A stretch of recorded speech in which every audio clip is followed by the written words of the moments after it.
A arte indígena brasileira é composta por tudo que é produzido pelas etnias indígenas do país e representa a cultura e a tradição desses povos. É um elemento cultural fundamental produzido por tradição e preservação da cultura. Além de sua arte, a agricultura é uma das peças principais da comunidade indígena. Neste episódio de Os Povos Indígenas, veremos sobre a arte e a agricultura indígena.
A arte indígena brasileira. A arte indígena brasileira é composta por tudo que é produzido pelas etnias indígenas do país e representa a cultura e a tradição desses povos.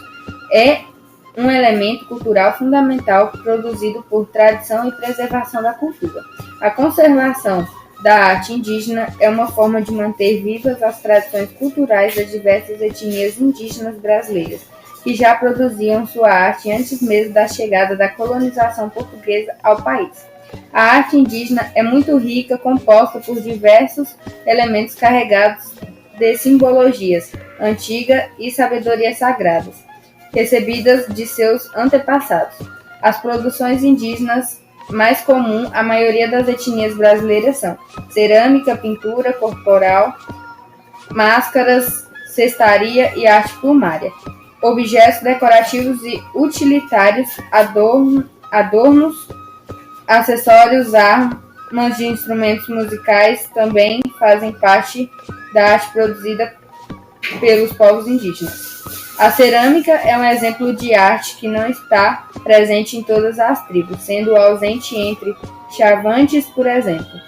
Importante destacar que os índios não utilizam a roda de oleiro e ainda assim conseguem desenvolver impressionantes peças. A cerâmica é produzida principalmente pelas mulheres e criam recipientes, bem como esculturas, para torná-las mais bonitas. Costumam usar a pintura com padrões gráficos próprios. A cerâmica do povo Majoara, cujo nome advém do local onde ela teve origem, a ilha do Marajó, é conhecida no exterior e foi a primeira arte de cerâmica brasileira. As máscaras indígenas apresentam um simbolismo sobrenatural. Elas são feitas de cascas de árvores e outros materiais como palhas de cabaça e podem ser enfeitadas com plumagem.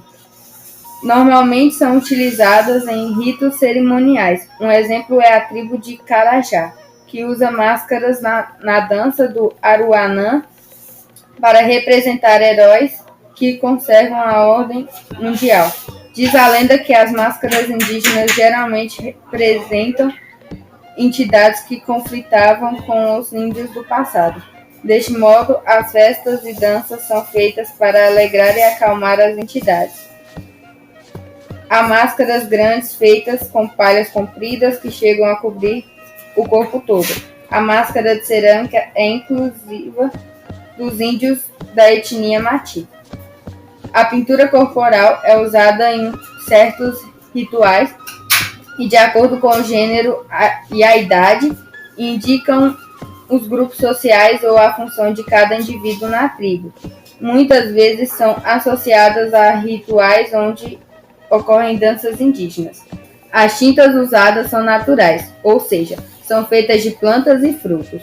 O jenipapo é o fruto mais usado. Os índios o utilizam para escurecer a pele, enquanto o urucum dá o tom vermelho. Já o branco é conseguido através da tabatinga. São as mulheres que pintam os corpos e os desenhos. Têm valor simbólico, retratando o momento ou sentimento. Os padrões gráficos mais elaborados são da cultura Kadiueu. Já em 1560, essa pintura impactou com os colonizadores, que ficaram deslumbrados com a tamanha técnica e beleza. Infelizmente, hoje em dia, essa tribo não realiza mais essa pintura corporal, empregando os padrões em peças de cerâmicas para vender aos turistas.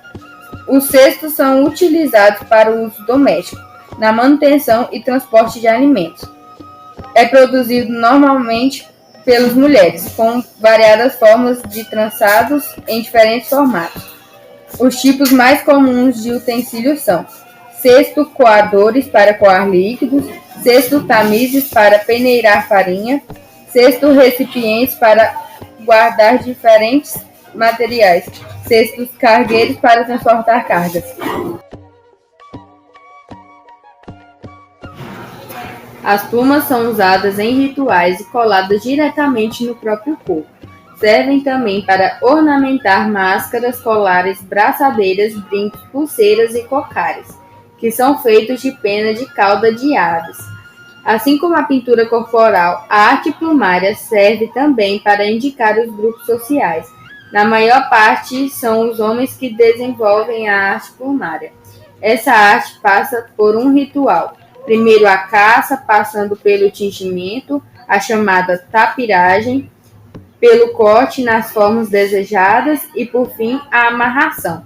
Há tribos que destinam as pinturas ao uso cotidiano, deixando as plumas para as comemorações e rituais indígenas, inclusive funerais. Materiais mais usados na arte indígena. Para produzir sua arte, os índios utilizam elementos naturais que representam e preservam sua proximidade com a riqueza da natureza. Além de componentes vindos diretamente da natureza, até mesmo as tintas utilizadas nas pinturas são naturais, produzidas a partir de extratos de árvores, flores e plantas como jenipapo e urucum. Os materiais mais utilizados são palha, junco, cipó, sementes, caroços, madeira, barro, porongo ou cabaça, ossos e dentes de animais, penas e plumas, fibras e plantas. Agricultura indígena. A maioria dos indígenas do Brasil pratica a agricultura segundo uma técnica acoivara idêntica a outras populações que habitam a região tropical. Abrem uma clareira na floresta, deixando os troncos caídos secarem ao sol e depois ateiam-lhe fogo. O terreno está pronto, irregular, desnivelado e coberto de cinzas. A grande parte do trabalho está relacionado à pesca, caça, coleta de frutos e agricultura de subsistência. As terras onde ocorre a agricultura são de uso coletivo, assim como tudo que é colhido. Quando caem as primeiras chuvas, eles plantam espécies como milho, feijão, mandioca, batata, amendoim, cará e etc.